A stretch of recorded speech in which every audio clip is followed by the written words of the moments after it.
So today we'll be starting with this numerical. A rectangular parallel pipe carries 4 forces as shown in figure. Reduce the force system to a resultant force applied at the origin and a moment around origin O. OA is 5 meters, OB is 2 meters, OC is 4 meters. So we have solved a kind of problem before where we were finding the resultant, and in that problem the coordinates were already given. In this the coordinates are not given, but the dimension of this parallel pipe is given, which is OA is 5 meters. So let's say this is OA and CD both would be same 5 meters. OB is 2 meters and OC is 4 meters. And we have these 4 forces basically with us. So first step in such kind of problems is always to write coordinates, because you would be using those coordinates again and again continuously in the numerical. Therefore you don't have to then check what is the coordinate of a particular alphabet again and again, right?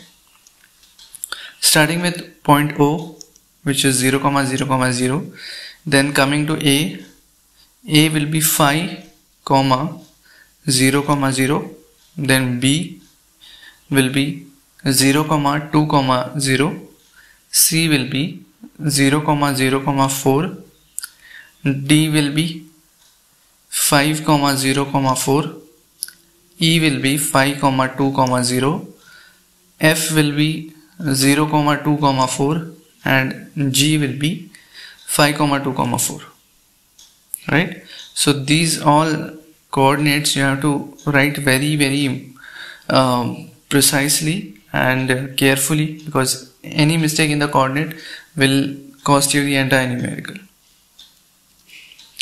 Okay, having this step 1, now what they have asked is that we have to reduce all these forces to a resultant force at the origin and the moment about origin. So again this numerical will be in 2 parts. Part A will be to find the vector resultant, part B will be to find the vector moment. In part A, finding the vector resultant, it is summation of F1 vector plus F2 vector plus F3 plus F4. These are all the vector quantities. You have to find first these vector quantities, then we can find the resultant. So our next logical step would be to find all the forces in their vector formats. So expressing force in vector forms, we have, let us start with F1 first. F1.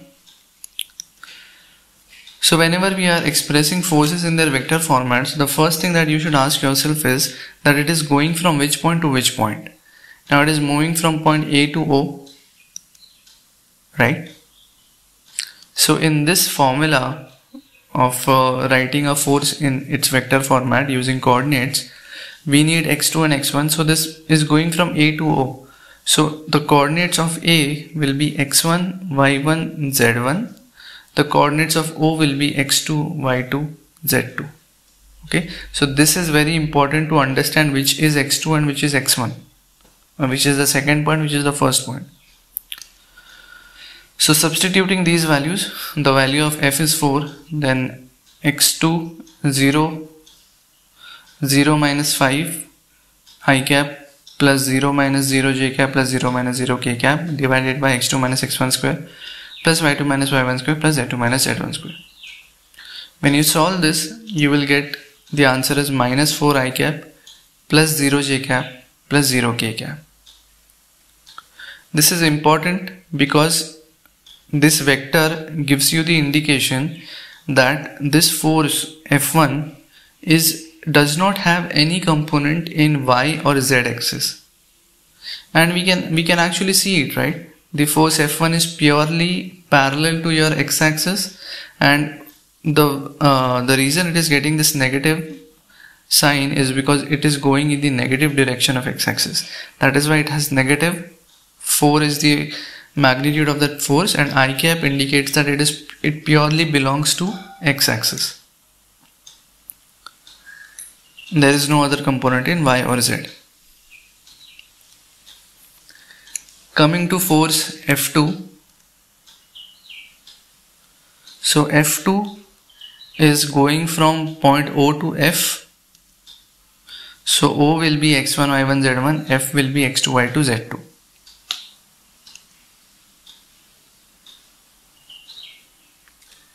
Therefore we have F into F is 10, so 10 into 0 minus 0 I cap plus 2 minus 0 j cap plus 4 minus 0 k cap. This is everything from x1, y1, z1, x2, y2, z2. So finally we get this as 2.2361, 0 I cap plus 2 j cap plus 4 k cap, and then solving it further. What it says is, see again, seeing this vector format of F2, it is having 0 component in along x direction, and it makes sense seeing this F2 because this F2 is completely in the plane of YZ. It has nothing to do with x-axis. It is completely in the plane of y and z. And the two positive signs indicate that, see, if I try to resolve this 10, one I'll get vertical, one I'll get along z like this, both in the positive directions. Therefore, we are getting positive values. Coming to third force, F3. F3 is going from A to E, and see, by seeing this force, we can say that it does not have any component in x-axis or z-axis. It purely belongs to y-axis, and that too it is going in the positive y. Therefore, just by seeing the force, we can say that it is 8 j cap, positive 8 j cap. But still, let us find it with our normal procedure. So A is your first point, E is your second point. It is 8 into 5 minus 5 plus 2 I cap plus 2 minus 0 j cap plus 0 minus 0 k cap, under root of 5 minus 5 the whole square plus 2 minus 0 the whole square plus 0 minus 0 the whole square. You see that this is 0, this is 0, only the j term is remaining, and when you solve it, you are going to get 0 I cap plus 8 j cap plus 0 k cap. So whenever you get your vector format, always check the force once and try to understand that whether what you have got as a vector is matching with what is given in the question. Okay, so that sense of how a force acts, that has to be developed. Then coming to force F4. So see, this F4 can be resolved like this. One is downward component along y-axis, one is along z-axis, and one is along x-axis. So along x and along z, it will be a positive component. Along y, it is going to be a negative component. Let us see. So this force F4 is going from point B to D.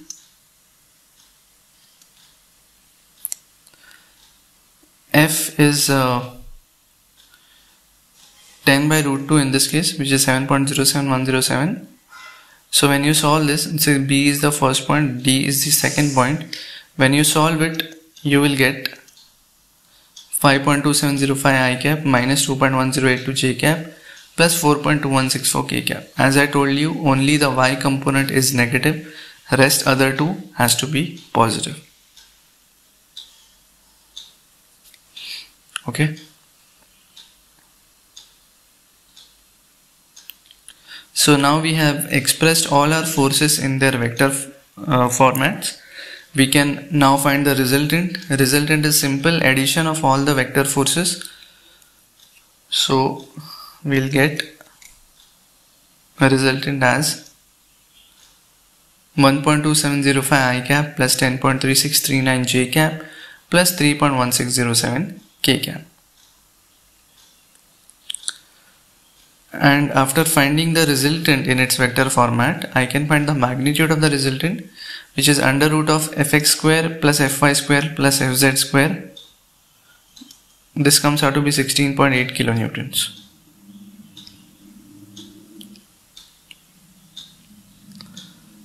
Now, after finding the magnitude of the resultant, we also have to tell what is the direction of the resultant.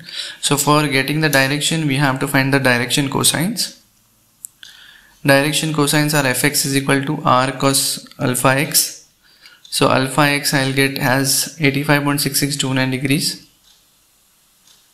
Similarly, fy is r cos alpha y.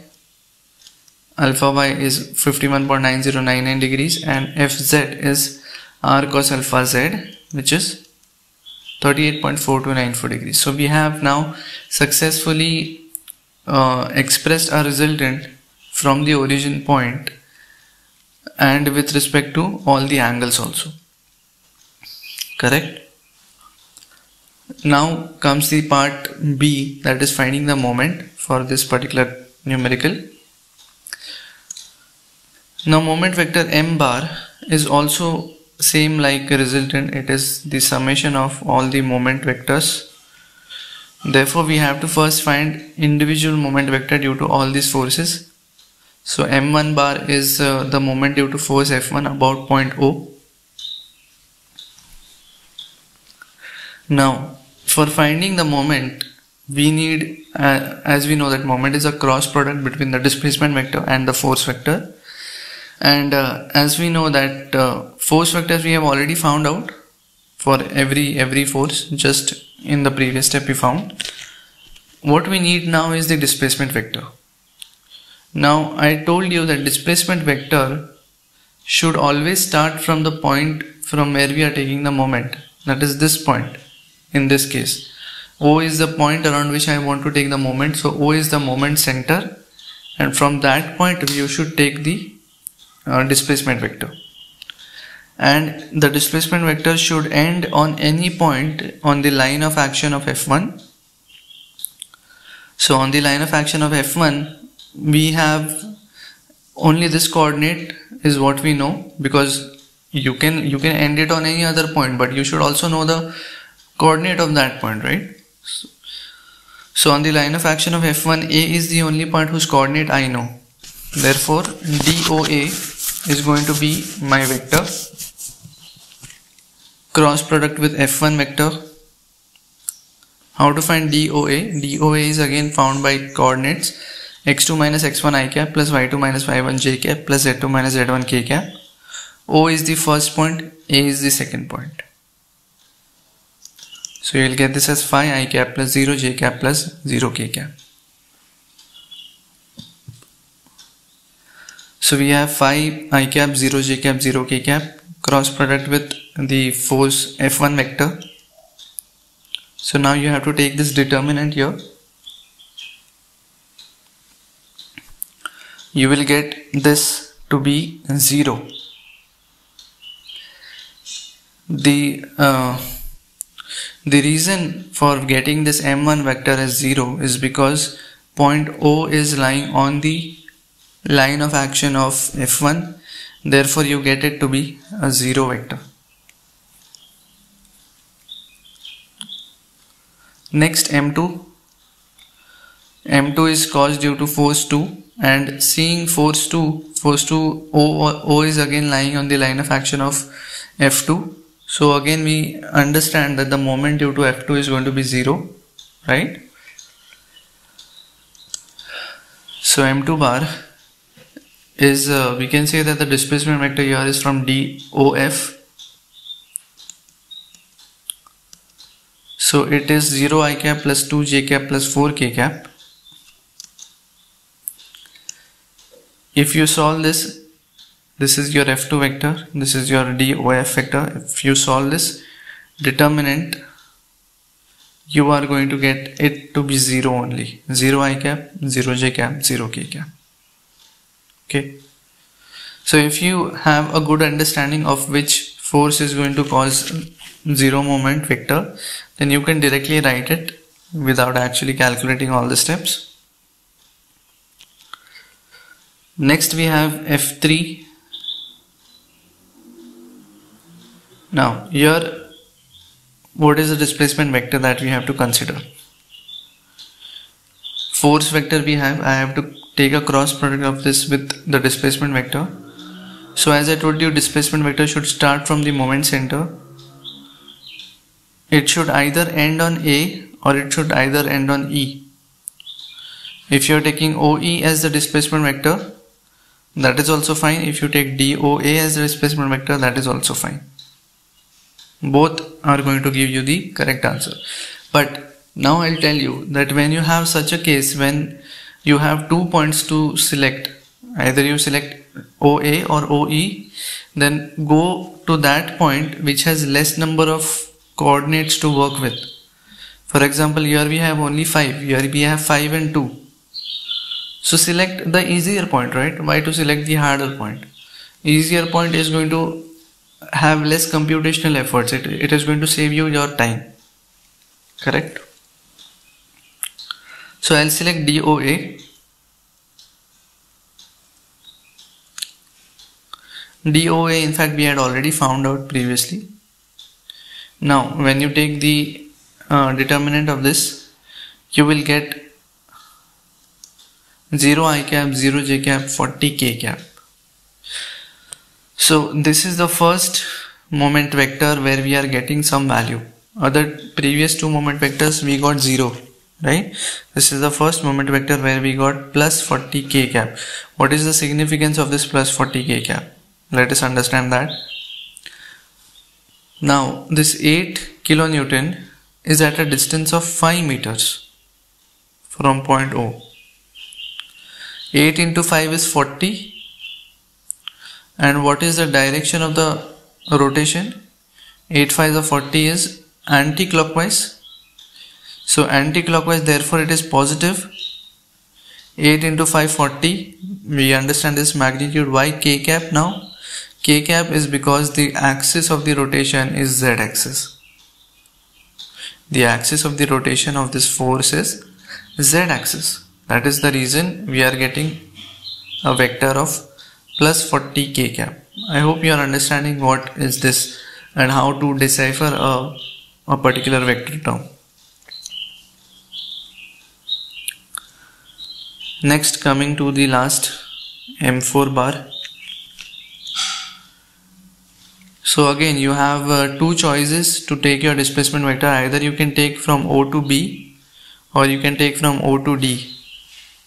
Which is easier, B or D? B is much easier, right? It has only one coordinate. So 0 I cap plus 2 j cap plus 0 k cap is going to be your displacement vector of DOB. Taking the determinant, you will get the answer to be 8.4328 I cap minus 0 j cap minus 10.541 k cap. Okay. Now we have all our 4 moment vectors with us. We can numerically add them up, add the coefficients of all I, then add coefficients of all j and then k. You will get 8.4328 I cap plus 0 j cap plus 29.459 k cap. So from this what we can say is that the moment about x-axis is 8.4328 kilonewton meter, and since it has a positive value, therefore it is anti-clockwise. My is 0 because there is nothing here, 0 j cap. Mz is 29.459 kilonewton meter anti-clockwise. Again a positive value, therefore it is anti-clockwise. So this completes your numerical of finding the resultant and the moment at origin. Till then, take care. Thank you.